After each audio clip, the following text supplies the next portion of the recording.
मैदान में डटे हुए हैं, कहाँ से आए हैं? गढ़वा से, गढ़वा डिस्ट्रिक्ट, झारखंड से। झारखंड से। झारखंड सरकार सुन रही है या नहीं सुन रही? अभी तक तो आश्वासन दिया है, सुन नहीं रही है। अगर सुन लेती तो हम लोग यहाँ क्यों खड़े होते? अगर सुन ली होती तो यहाँ आज हज़ारों की संख्या में जो छात्र एकत्रित हैं क्यों होते? सुन नहीं रही है सरकार। यानी सरकार ही तो रोड पर आप लोगों को लाती? सरकार रोड पर लाती है, डंडा चलाती है, पीटती है और आखिर झुकना ही पड़ेगा। ये तो निश्चित है क्योंकि झुकना पड़ेगा सरकार। कल आप लोग घेराबंदी करेंगे, घेराव करेंगे विधानसभा का, क्या लगता है लाठी वाठी पड़ने वाली है? अब कल क्या होगा ये तो नहीं पता है, लेकिन ये निश्चित है कि कल विधानसभा घेराव होने जा रहा है। अब वो लाठी चलाए, आग बरसाए, गोला बरसाए, ये क्या होगा ये पता नहीं है, लेकिन निश्चित रूप से कल विधानसभा घेराव होगा, ये निश्चित कर मुकाबला करेंगे आप? बिल्कुल डट करके मुकाबला करेंगे, हम लोग तैयार हैं। और उसी के लिए देखिए आज संख्या आपको खाली खाली नज़र आ रहा होगा ना, लेकिन कल विधानसभा घेराव जब होगा ना तो लाखों की संख्या विधानसभा घेराव के लिए साथ पहुँचेंगे। अल्टीमेटम दे रहे हैं सरकार को? अल्टीमेटम क्या देंगे? हम लोग तो दिए हुए हैं कि हमारी मांगों को पूरा कीजिए, नहीं तो हम लोग कल आपका विधानसभा घेराव करेंगे, ये निश्चित है। और अभी हम लोग चाहते हैं कि एजुकेशन सिस्टम को सुधारा जाए और एजुकेशन सिस्टम को जो उसमें जो भ्रष्ट लोग बैठे हुए हैं, चाहे जो भ्रष्ट विभाग काम कर रही है उसको सुधारा जाए।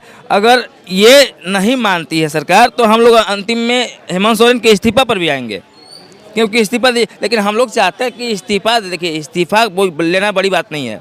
इस्तीफा लेकर के क्या करेंगे कि आज इसको हटाएंगे कल कोई और चोर बैठ जाएगा। सब तो चोर है ना, नेता मंत्री क्या है, सब चोर है ना। हम सब खुल करके कहते हैं नेता मंत्री सब चोर है। आज इसको इस चोर को हटाएंगे कल वो चोर बैठ जाएगा। तो कहने का मतलब है कि इस्तीफा लेकर क्या होगा? कोई ऐसा कठोर कानून बनाए, कोई ऐसा नियम नीति बनाए जिससे एजुकेशन सिस्टम में सुधार हो। जो बच्चे के भविष्य के साथ खिलवाड़ हो रहा है, अंधकार में झोंका जा रहा है, उस पर रोक लगाया जाए ताकि हम लोगों का जो भविष्य है आगे उज्जवल हो सके, बढ़ सके। मेरे साथ इस वक्त संतोष कुमार जी मौजूद हैं और ये बिरसा मुंडा की धरती है, क्रांतिकारी धरती है। इस वक्त मैं झारखंड में मौजूद हूँ, यानी राजधानी रांची में मौजूद हूँ। यहाँ आने का मकसद न्यूज़बिन का एक ही था कि सच को हमेशा सामने से दिखाया जाए। हमारे चैनल पे कटिंग नहीं होती है, ये सभी जानते हैं। तो बात यहाँ पर रखी जाएगी कि जो आंदोलन आप कर रहे हैं यहाँ पर 25 जुलाई से लगातार जारी है, इसके बावजूद भी बहुत ही शांतिपूर्ण ढंग से मैं सब कुछ देख रही हूँ, क्योंकि मैं सुबह के 7 बजे यहाँ तक पहुँच गई थी। तमाम चीज़ों को देखने के बाद मैंने रिपोर्टिंग स्टार्ट की है। बहुत ही शांतिपूर्ण ढंग से ये लोग बात कर रहे हैं, अपनी बात को रख रहे हैं। लेकिन जब मैंने पूछा कि इतने दिन होने के बावजूद कोई सॉल्यूशन नहीं निकल पाया है, तो आप छात्र आंदोलन में जो भी छात्र मौजूद हैं, आगे का प्रोपेगेंडा क्या है? तो यही सवाल आपसे है कि आगे सरकार के लिए क्या चेतावनी है? नमस्कार, आपके चैनल के माध्यम से मैं पूरे झारखंड वासियों को जोहार कहता हूं। जिस प्रकार से अभी हमारे छात्र नेता और सभी छात्रगण मिलकर के आंदोलन कर रहे हैं, इसका रूपरेखा सरकार को पहले ही तय कर लेना था, जो कि हो नहीं पाया। अभी मैं अपने ओर से कुछ सुझाव देना चाहता हूं कि जिस प्रकार से जेपीएससी और जेएसएससी अभी संदिग्ध के घेरे में हैं, बहुत सारी गड़बड़ियां पकड़ी गई, तो मेरे अनुसार उन दोनों को सर्वप्रथम रद्द किया जाना चाहिए। और इसके बाद दूसरा प्रोपेगेंडा होना चाहिए कि सरकार के द्वारा अलग अलग जेपीएससी और जेएसएससी का कमेटी का गठन किया जाना चाहिए और इसमें 3 कमेटी बनाना चाहिए, जिसमें से क्वेश्चन कोई और बनाए, एग्ज़ाम कोई और ले, रिजल्ट कोई और प्रकाशित करे। जिस प्रकार से थोड़ी धांधली कम होगी। और अगली ये है कि जिस प्रकार से यदि कोई अंदर जाता है उसको मोबाइल से प्रतिबंध रखना चाहिए जो क्वेश्चन सेट करता है। और इसके बावजूद यदि कोई भी प्रकार का जब कॉपी जांच होती है या एग्ज़ाम होती है, वो सीसीटीवी कैमरे के साथ खोला जाना चाहिए। और वो यदि कोई आरटीआई के द्वारा मांगता है तो उसको दिया जाना चाहिए कि देखिए सारे पेपर। और ये होना चाहिए कि उसमें मतलब जो एग्ज़ाम पेपर देता है, कोई ओएमआर सीट खाली छोड़ देता है तो उसमें 5 कॉलम होना चाहिए। एक कॉलम में क्या होना कि जिसे नॉन ऑफ द अबव होता है तो उसमें लिख दे कि इनमें मतलब जो अटैम्प्ट नहीं किए हैं, ये कोई भी आंसर आपको मान्य नहीं होगा। और इसके बाद जो रिजल्ट प्रकाशित होगा उसके मतलब तुरंत बाद ही मैंने मार्क्स जो नहीं दिया गया, जिसमें बहुत सारे संदिग्ध के घेरे में है जो ऐसे ही रिजल्ट दे दिया, किसी का 299 300 में उसका भी मतलब एग्ज़ाम नहीं निकल पाया। ये सभी मंच पर मुझे बताया कि 300 मार्क्स में 299 नंबर है, उसका सिलेक्शन नहीं होता है और 244 40 वाले का हो जा रहा है। यहाँ पर देखिए, सर्वप्रथम जब एग्ज़ाम लिया जाता है, मैं बहुत सारे एग्ज़ाम दिया, CGL दिया, JPSC दिया। हम लोग जब सेंटर में पहुँचते हैं तो वहाँ पर जो TDPL एक कंपनी जो लिया था, वो कंपनी बहुत माने गलत करती है, क्योंकि हाँ TDPL जो हम लोग वहाँ पे जब एग्ज़ाम सेंटर जाते हैं तो उतना जांच विचार कुछ नहीं होता है। एक मैं अभी जेट दे करके आया, झारखंड एलिजिबिलिटी टेस्ट, उसमें मेरा बायोमेट्रिक भी नहीं लिया गया और एग्ज़ाम में बैठने दे दिया गया।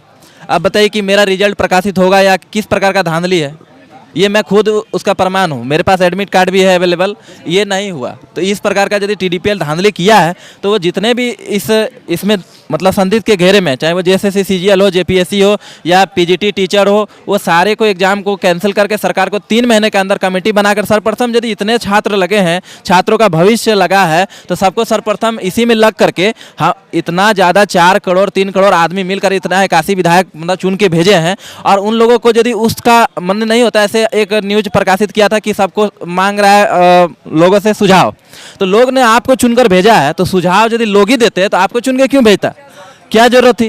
तो इसीलिए सर्वप्रथम आप लोग यदि वहाँ पे बैठे हैं तो अपना कमेटी बनाइए, और उसको इस प्रकार से मतलब सुझाव लेने की जरूरत नहीं है, सुझाव मांगने मतलब आप बताइए, एक स्टूडेंट हो करके इतना कुछ आप बता रहे हैं सरकार को, समझा रहे हैं कि भाई ये करो ये करो, ये करना चाहिए, स्टेप वाइज स्टेप बता रहे हैं, तो क्या सरकार जो अपने सिस्टम को अपने पास रखा है उसको कुछ जानकारी नॉलेज नहीं कि कैसे हैंडल किया जाएगा। देखिए, सरकार चाहती तो अभी जितने भी शिक्षाविद से जुड़े IAS ऑफिसर्स हैं वो सभी का एक बढ़िया सा कमेटी बनाती, उसमें सरकार भी रहती है, न्यायपालिका और कार्यपालिका मिल करके, और तब जा करके सरकार हम लोगों से सुझाव मांगती कि ये सही है कि नहीं है। आप बोलती है कि अभी सुझाव दो, बिना बनाए सुझाव आदमी क्या देगा। आदमी यदि बना करके वो न्यायपालिका कार्यपालिका सही ढंग से देता तो हम लोग बोलते कि नहीं ये थोड़ा गलत है, इसको सही कर दीजिए। लेकिन इतना करप्टेड ये सरकार रही है, इसके बावजूद 2 बार झारखंडी जिता कैसे दिए। देखिए, झारखंड में जीतने का समीकरण यही था कि बीजेपी को हटाकर इस सरकार को इसीलिए लाया गया था कि सरकार ने वादा किया था कि हम आएंगे तो मतलब बहुत ही ज़्यादा नौकरियां देंगे, 50 लाख नौकरियां देंगे। हाँ, युवाओं को 5 लाख नौकरियां सालाना देने का वादा की थी हेमंत सोरेन, और इसके बाद फिर 10 साल में कितना 50 लाख हुआ। अभी तक तो 50 लाख नहीं हुआ, लेकिन जितना भी हुआ सब धांधली का ही शिकार हुआ, सीटें बिक गई, और जो योग्य युवा है वो सड़कों पर है, जो योग्य युवा है उनको नौकरियां नहीं मिल पाई। इस तरह का आंदोलन झारखंड में इससे पहले आप लोगों ने किया था। बहुत बार आंदोलन हुआ है, जो भी एग्जाम झारखंड में होता है, JMM सरकार में या बीजेपी में, दोनों ही सरकार में, बीजेपी सरकार में भी CID जांच हुई है, बट अभी तक प्रकाशित नहीं हुई। जो भी नेता जाते हैं वहां पर बैठते हैं, वो सत्ता भोगी बन करके सब लूटने का ही काम करती है। कोई भी सरकार झारखंड को विकास के नहीं, झारखंड हुआ 25 साल हो गया, 25 साल में युवा बड़ा हो जाता है, जवान हो जाता है, जो घर को कमा के चला सकता है, लेकिन ये सरकार आई और गई, कोई भी सरकार न, सभी मन निकम्मी सरकार निकली। हम लोगों के मन के साथ, बच्चों के साथ अन्याय ही सभी ने किया है। कोई भी ऐसा सरकार नहीं है जो झारखंड में अब तक एक न्यायपूर्ण संगत ढंग से कोई एग्जाम लिया हो, कोई भी साफ सुथरा नहीं ले पाया। तो अब कल विधानसभा का घेराव करने वाले हैं, उससे क्या निष्कर्ष निकलने वाला है। देखिए, यदि सरकार नहीं कर पाती है तो हमारे जितने भी झारखंड के मंत्री विधायक हैं, 81 हम बोलते हैं, इस्तीफा दे दीजिए।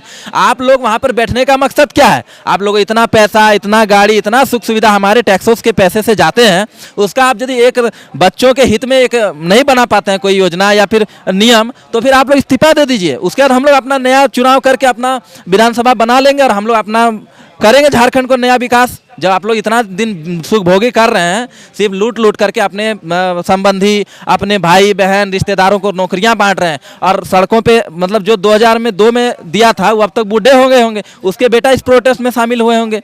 आप बताइए कि इस प्रकार का झारखंड हम लोग को, ऐसा ही हमारे भगवान बिरसा मुंडा ने सोचा होगा कि आगे चल करके ऐसा झारखंड बनेगा कि कोई आएगा और हमारे पूर्वज के नाम से लूटेगा। सब अपने पूर्वजों के नाम से लूटते हैं, किसी का बाप दादा विधायक सांसद रहे हैं, उसके बेटा उसका सुख भोगी कर रहे हैं। अब बताइए, हम लोग जैसे गरीब छात्र, मिडिल क्लास के छात्र, अभी हम लोग क्या करेंगे। 25 लाख तो दे पाएंगे नहीं जो हम लोग को नौकरियां मिलेगी, और इस प्रकार की जांच नहीं कर रही। सभी का संलिप्त रूप है। यदि मेरे घर में चोरी होती है, सरकार के घर से ही ना चोरी हो रही है, तो मेरे को पता नहीं होगा कि मेरे घर में कहाँ क्या रखा था, कैसे चोरी हुआ। इसमें तो साफ मतलब पता चल रहा है कि सरकार भी इसमें से, सरकार का कोई आदमी इसमें मिला हुआ है, जिसके कारण ये ना CID जांच करने का आदेश दे रहा है। मैं तो कहता हूँ CID को जांच करवा के 3 महीने में रिजल्ट लिया जाना चाहिए। क्या टाइम पीरियड क्या दिया है सरकार को आप लोगों ने, कितने दिन के अंदर ये जांच पूरी हो जानी चाहिए। देखिए, जब तक अनशन शुरू हुआ इसका एक ही मकसद था कि जल्द से जल्द हो सके तो 1 महीना के अंदर कोई भी काम करने में लेट नहीं लगती है। बस ये लोग जानबूझ करके उसको बरगलाते हैं। अब जैसे कमेटी बना बना के बार बार जो सरकार बुला रही है, इसका साफ मतलब पता चल रहा है कि ये जो छात्रों को तोड़ने का काम कर रही है। यहाँ पे देखिए अलग अलग टेंट वहाँ पे लगवा दिया, इधर लगवा दिया। इससे क्या साफ पता चल रहा है कि अपने आदमियों को भेज करके तरह तरह के छात्रों को तोड़ने का प्रयास कर। ये सब गलत है। छात्रों का न्याय हम लोग बस चाहते हैं, हम लोग को न्याय मिले, हम लोग को स्वच्छ और साफ सुथरा एग्जाम ले लीजिए। हम लोग अपना नौकरी करना चाहते हैं, हम लोग को कोई भी लड़ाई झगड़ा का काम नहीं करना है। लेकिन यदि गलत करेंगे छात्रों के साथ तो यही छात्र आपको फिर उस कुर्सी से उठाकर फेंकने का काम करने का रोड पे ले आएंगे। चलिए, सरकार को तो ये अल्टीमेटम मिल ही रहा है कि अब रोड पर आने की तैयारी सरकार करे, क्योंकि युवा कर चुके हैं, उनको आपने रोड पर लाया है। क्या कहेंगे आप? अब तो सरकार, देखिए बार बार कहा जा रहा था जब प्रोटेस्ट सीजेपी का हुआ जंतर मंतर पर, तो बहुत प्यार से, बहुत ही मोहब्बत से लोगों ने, छात्रों ने ये कहा कि आप धर्मेंद्र प्रधान का इस्तीफा दीजिए। जब वो नहीं हो पाया तो छात्र उग्र हुए और कहने लगे कि अब धर्मेंद्र प्रधान के साथ साथ मोदी जी को इस्तीफा देना होगा। तब जाकर के डर के उन्होंने इस्तीफा लिया। बहुत ही कह सकते हैं छात्रों की कुर्बानी हुई, वहाँ पर मार पिटाई हुई, छात्रों को पीटा गया, बहुत सारे सैकड़ों छात्र हॉस्पिटल में एडमिट हो गए। तो आप लोग जिस तरह से कह रहे हैं कि नहीं, सरकार को इस बार फैसला लेना चाहिए, अगर हेमंत सोरेन ये फैसला नहीं ले पाते हैं तो आगे का अल्टीमेटम आपके पास क्या है? देखिए, अगर छात्रों के हित में अगर वो फैसला नहीं लेते हैं तो छात्र खुद फैसला लेंगे कि हमको आगे क्या करना है। उनके भविष्य के साथ अगर खिलवाड़ किया जाएगा तो छोड़ेगा नहीं किसी को। देश के युवा देश के भविष्य है, और देश का भविष्य अगर बर्बाद होगा तो बर्बाद करने वाले को छोड़ा नहीं जाएगा। साफ संदेश है। आज देखिए, हमारे देश में 80 करोड़ युवा है, ठीक है, और विधानसभा हो या संसद हो, युवा कितने बैठे हैं? 5% बैठे हैं युवा। बताइए तो आप, जिसकी उम्र 30 से नीचे है, एक भी दिखाइए आप, नहीं है। तो फिर युवा क्यों नहीं है? 75 साल और 80 साल का बैठेगा, वहाँ पे कानून बनाएगा, युवा के लिए सही होगा? तो युवा को आगे 8 साल में रिटायरमेंट कर देते हैं, सबको रिटायर कर देते हैं, और खुद 76 साल 75 साल तक बैठे रहते हैं। किसको बेवकूफ़ बना रहे हैं? तो विधि व्यवस्था वैसे ही होगा जैसा वहाँ पर बैठेगा।